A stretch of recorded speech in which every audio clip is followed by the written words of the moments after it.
समुद्र एक ऐसा नाम जिसे सुनते ही आपके मन में एक सवाल आता होगा कि ये कितना गहरा होगा और इसके नीचे क्या होगा। बचपन में बुजुर्गों का कहना था कि इसके नीचे पाताल लोक है। हालांकि ये पूरी तरह से सच नहीं है, क्योंकि वैज्ञानिक स्टडी और सोर्सेस के अनुसार समुद्र के नीचे की दुनिया कुछ अलग ही है। ये तो आप जानते ही हैं कि हमारी धरती पर 75% वाटर और 25% जमीनी भाग है, जहां इंसान इस समय चांद व अन्य अरबों किलोमीटर दूर स्थित ग्रहों पर अपना मिशन भेज चुका है और वहां से अच्छी खासी जानकारी प्राप्त कर चुका है। तो वहीं धरती पर मौजूद इस 25% जमीनी भाग से सिर्फ 17 से 18% यानी कुल लैंड का सिर्फ 60% भाग को ही एक्सप्लोर कर पाया है। शायद आप चौंक गए होंगे कि सिर्फ 60% जमीनी भाग क्यों? तो मैं आपको बता दूं कि बाकी के 40% जमीनी एरिया में बड़े बड़े जंगल, बड़ी बड़ी नदियां, जमा देने वाली ठंड जैसे क्षेत्र, ऊंचे पहाड़ और चमकती रेत है, जिसमें से बहुत से भागों से हम अनजान हैं।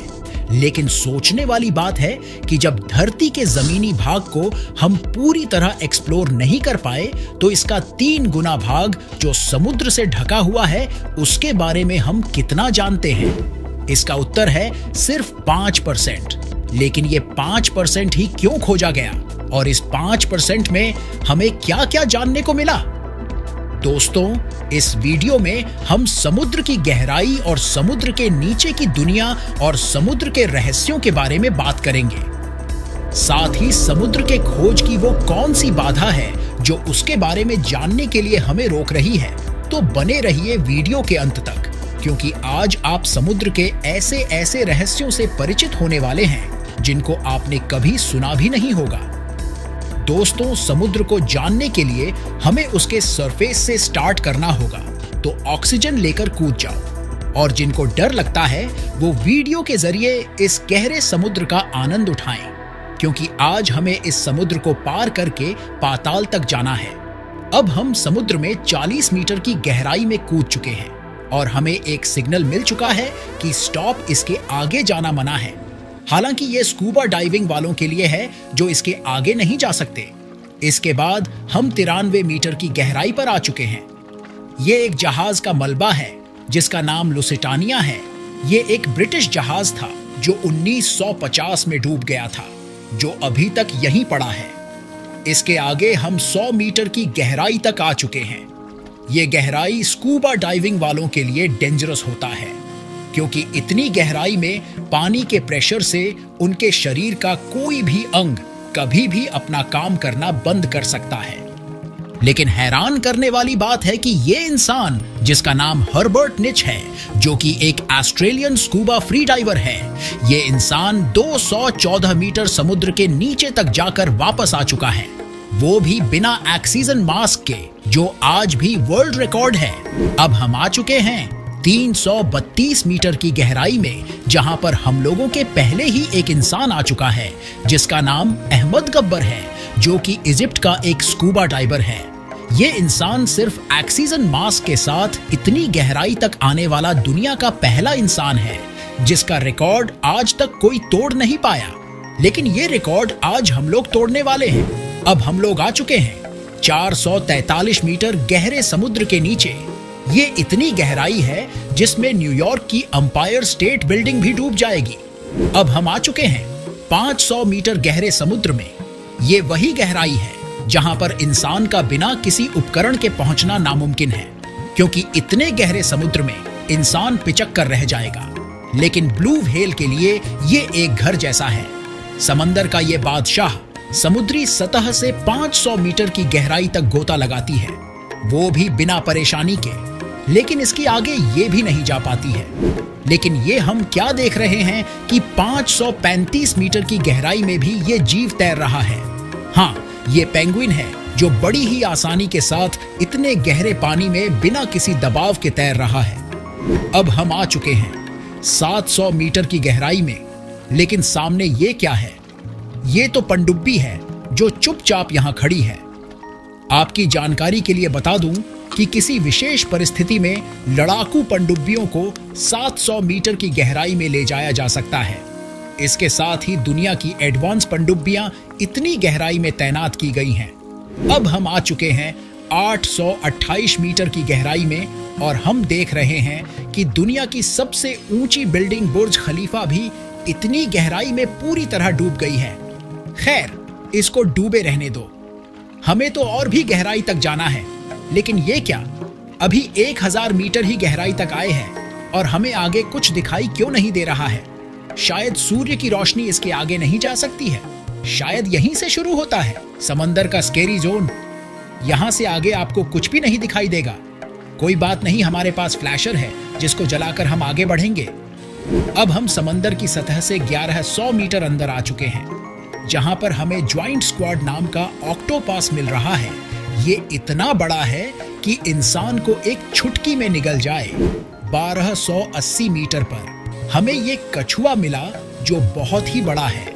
इसका वजन यही कोई 7 कुंतल के आसपास है, जिसे लेदर बैक सी टर्टल के नाम से जाना जाता है।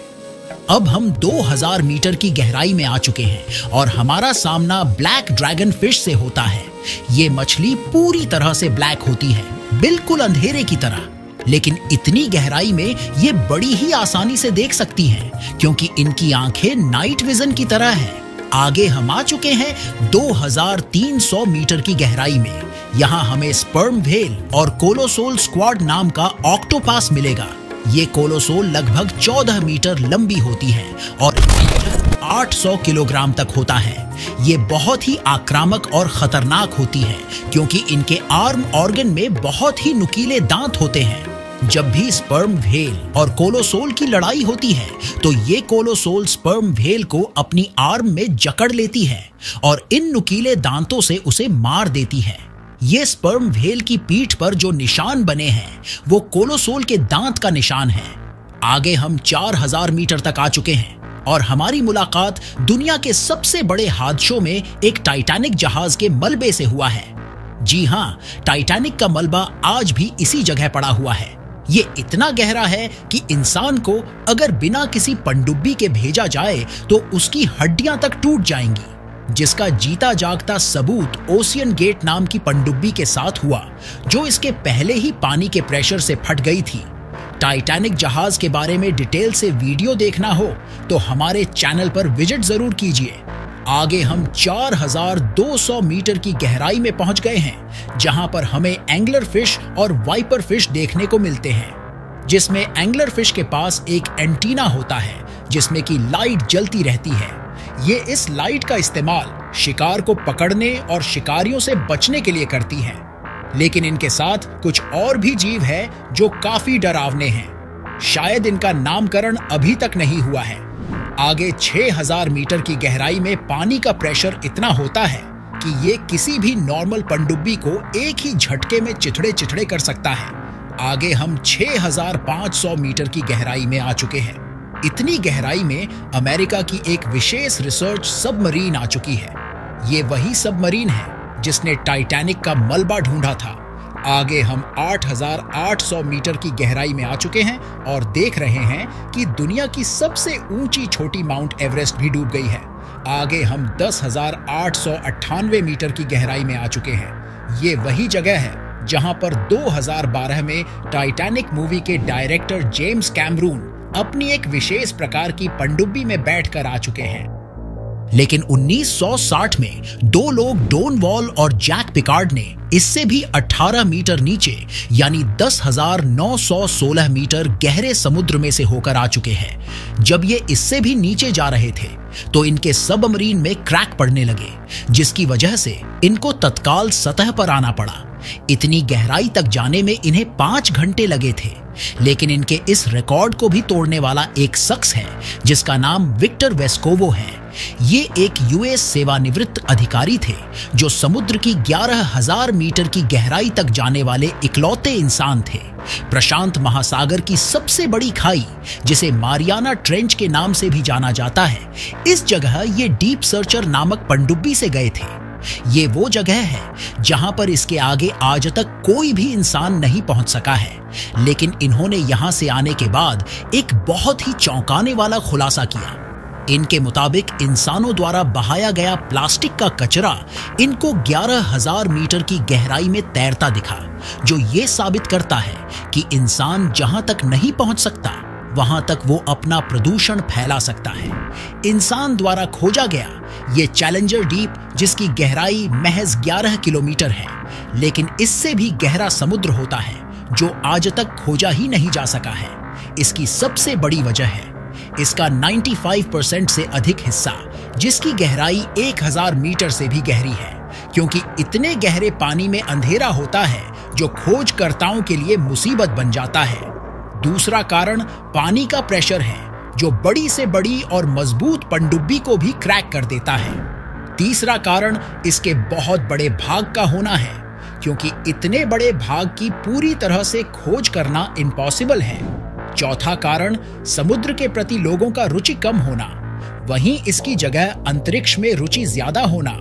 लेकिन हमें तो अभी पाताल तक जाना है, तो शुरू करते हैं आगे की जर्नी, जिसके लिए हमें एक विशेष प्रकार का मिट्टी और पत्थर काटने वाले जहाज की मदद लेनी पड़ेगी। समुद्र के 11 किलोमीटर की गहराई के आगे जाने पर मिलता है एक चट्टान जो ठोस है, इसे ही क्रस्ट कहा जाता है। ये वही भाग है जहां पर हम रोज रहते और टहलते हैं। ये धरती का ऊपरी परत है जो 70 किलोमीटर तक गहरा या मोटा है। समुद्र से क्रस्ट का भाग सिर्फ 6 किलोमीटर ही मोटा है, जबकि जमीनी भाग से क्रस्ट की मोटाई 70 किलोमीटर है। क्रस्ट कहीं मोटा है तो कहीं पतला है। आगे जाने पर हमें मिलता है पृथ्वी का दूसरा परत। इस दूसरी परत का नाम मैंटल है, लेकिन ये बहुत ही गर्म है, हालांकि ये ठोस भी है। इसकी मोटाई 2900 किलोमीटर तक है। इसके ऊपरी भाग में कुछ पत्थर पिघले हुए हैं और इनमें भयंकर गैस बना हुआ है। ये अब बाहर निकलने की कोशिश कर रहे हैं। शायद इन्हें ही ज्वालामुखी कहा जाता है। इसके आगे हमें 2900 किलोमीटर की गहराई में सफर करना होगा, तभी दूसरी लेयर से मुलाकात होगी। लेकिन ये क्या 2900 किलोमीटर के बाद हमें ये पिघलती और बहुत ही गर्म लावा क्यों देखने को मिल रहा है? घबराओ मत, ये पृथ्वी की तीसरी लेयर है, जिसका नाम आउटर कोर है। ये 2200 किलोमीटर जितनी मोटी लावा का समंदर है।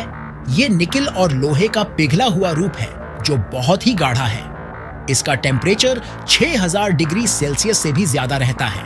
इसको पार करने के लिए 2200 किलोमीटर की लंबी दूरी और तय करनी पड़ेगी।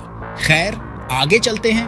आगे जाने पर हमें बॉल जैसी चीज देखने को मिलेगी। यही धरती का सबसे बीच का भाग है, जिसे इनर कोर कहते हैं। इसका तापमान 5500 डिग्री सेल्सियस तक रहता है। इसकी मोटाई 1220 किलोमीटर तक होती है। ये एक ठोस गोला है जो धरती को रोक रखा है। इस समय हम लोग टोटल 6370 किलोमीटर धरती के अंदर हैं। दोस्तों, यहीं से हमारी धरती के नीचे का अंत होता है, क्योंकि इसको पार करने के बाद उसके आगे आपको दोबारा वही आउटर कोर मिलेगा। और जैसे जैसे आप आगे बढ़ेंगे तो धरती के दूसरे कोने पर किसी जमीनी या समुद्री भाग पर निकलोगे। दोस्तों, इस वीडियो को बनाने में बहुत समय लगा है, लेकिन आपको सिर्फ बटन दबाना है, वो भी सब्सक्राइब वाला। मिलते हैं एक नई रिसर्च में, तब तक के लिए नमस्कार।